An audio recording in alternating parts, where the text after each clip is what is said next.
If you look at Japan from the outside, you'll see this. Robots, advanced tech, basically zero crime, incredible culture, the third biggest economy in the world, healthy population, and companies that are famous all over the world. In many ways, an ideal country. But if you look closer, under the surface, you'll see that while all of that is true, there is another, much darker side to the life in Japan. Unbeknownst to most of the world, Japan has millions of people who have failed to succeed in the society and ended up completely isolated from it, without access to jobs, marriages, and means to live a normal and happy life. They are known as the lost generation, and they make up almost 15% of the population of the country. And their sad story is a symbol of Japan's fall from grace, and a sign of its disturbing future. This is the dark side of Japan, the lost generation.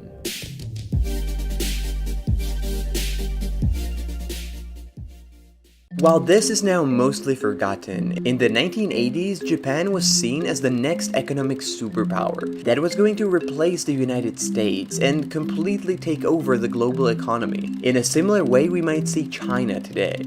It seems so certain that there was a serious anxiety about Japan in the US, with articles like this one, talking about an economic Pearl Harbor and how Japan is going to buy the entire United States, and with movies like Die Hard, Rising Sun, and Blade Runner, all featuring the trope of Japanese corporations taking over America and the world. This anxiety was the result of the Japanese miracle. 3 decades of enormous consecutive economic growth, made possible by the unique Japanese economic system that was, at the time, seen as superior to the Western model. Basically, it was based on cooperation between gigantic corporate cartels and the Japanese government. These cartels, called keiretsu, were basically alliances of the biggest Japanese corporations, owning shares in each other and, while formally independent, working together to back each other up. And the biggest keiretsu were given unfair support from the government in the form of enormous loans distributed by the state-owned National Bank of Japan. This basically meant that these alliances had access to an infinite stream of cash to finance their aggressive expansion abroad, while at the same time, the government would block foreign companies from expanding into the Japanese market.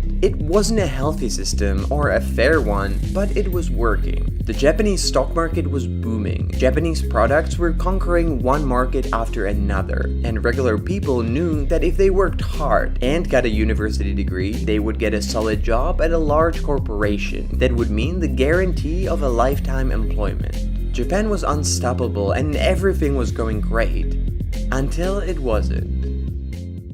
By 1991, Japan had been growing extremely fast for 3 consecutive decades, and it became the second biggest economy after the United States. As the economy was growing, prices of real estate and values of companies listed on the stock market were growing as well. But by the end of the 1980s, this growth went into an overdrive and turned into a speculative mania. Basically, everyone thought that the economic boom and the growth of assets will continue forever, and the more you invest, the more money you will make. And meanwhile, the National Bank of Japan continued to print out and lend money to basically anyone who asked, regardless of what the money was for or how trustworthy the creditors were. And then one day, the bubble popped. Throughout the year 1990, the stock market fell by 43%, and real estate prices followed. The bursting of the bubble meant that regular people had much less money to spend, and that no one was willing to invest in Japanese companies anymore, leading to an end of the economic boom. On top of that, in the years after the burst of bubble, cracks in the Japanese system quickly began to show. It was revealed that corruption was widespread and common in Japanese business and government, from insider trading to stock manipulation and fraud and bribery, and that the practically unlimited supply of loans created hundreds of zombie companies. Businesses that would have gone bankrupt years ago, but that kept surviving on never-ending supply of cheap money borrowed from the state. In 1 decade, Japan went from being called an economic tiger riding the Japanese miracle to being called the sick man of Asia. But while this was a drastic downfall, it wasn't that unique. Economies of different countries go up and down, and that's part of life. But in Japan, it was different. Unlike in other countries, the economic downturn in Japan had devastating effects for a whole generation. Effects that millions of people have never recovered from. So So why was that? Well, in order to answer that, we need to understand the Japanese work and hiring culture, which is, to put it mildly, very intense. And it has several unique aspects that make it quite different from any other job market in the world. A corporate career in Japan starts with Shushoku Katsudo, a unique Japanese job hunting ritual that university graduates go through at the end of their studies. Many companies, including the biggest Keiretsu, hire only fresh graduates, and only once a year, but in mass. Loads of people at once. The fresh graduates pass the job hunting ritual, filled with group interviews and seminars that thousands of people dressed in identical black and white suits have to go through. And at the end of it, they get a job. And they keep that job for decades until retirement, in line with another common policy known as Shushin Koyo, or lifetime employment. And their company will then only promote from within, a policy known as Shanai Shoshin, grooming and cultivating their employees throughout their career to become future executives one day. These practices, which were basically the universal standard in the 1990s and are still very common in Japan to this day, bring stability, but they also create an incredibly rigid job market. If you want to get a good job, you have one shot after university, and once you are hired, you stick with a company for the rest of your career. But if you fail to do that, you are left out in the cold. And the doors of most companies will remain closed to you forever. But the point is that when the economic bubble burst and the economic boom ended, this ritual was broken. While during the boom, it was not that hard to get at least some corporate job. After 1990, most companies froze their hiring entirely for almost the entire decade. And they were not hiring any graduates at all, in order to keep all of their lifelong employees during the economic crisis. They eventually resumed their hiring in the new century, although finding a job became much harder ever since. But for a whole generation of people who graduated in the 1990s, it was too late. They were not graduates anymore by then, and so the companies would not hire them, as they were hiring fresh graduates instead.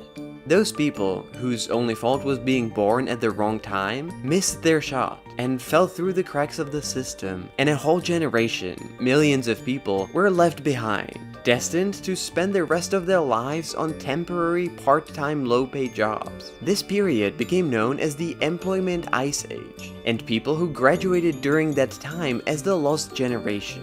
And since the Japanese economy never fully recovered, more young people graduating in the 2000s and then 2010s joined their ranks. And the period of the last 30 years became collectively known as the Lost Decades. This is obviously tragic for those who are part of the lost generation, but it doesn't affect just them. Instead, their sad fate negatively affects the entire Japanese society, and it casts a dark shadow over Japan's future. There is an entire generation of people, now in their 30s and 40s, who are missing from the job market entirely. They usually live with and often off their parents. They were never economically secure enough to start families of their own, and they never had proper jobs and careers. Around 15% of the population, almost 17 million people, are considered part of the lost generation, and they make up the age group that's the most important for an economy of any country. It's the people in their 30s and 40s who usually spend the most on their families, housing, taking mortgages, buying cars. They are those who keep the economic engine going. But in Japan, there's no one to do that now. And economy is not Japan's only problem that's getting worse because of the lost generation. Currently, the country is dealing with what's been called super aging. Japan has the highest percentage of elderly people, almost 30% of the population in the world, and it's aging more rapidly than any other country.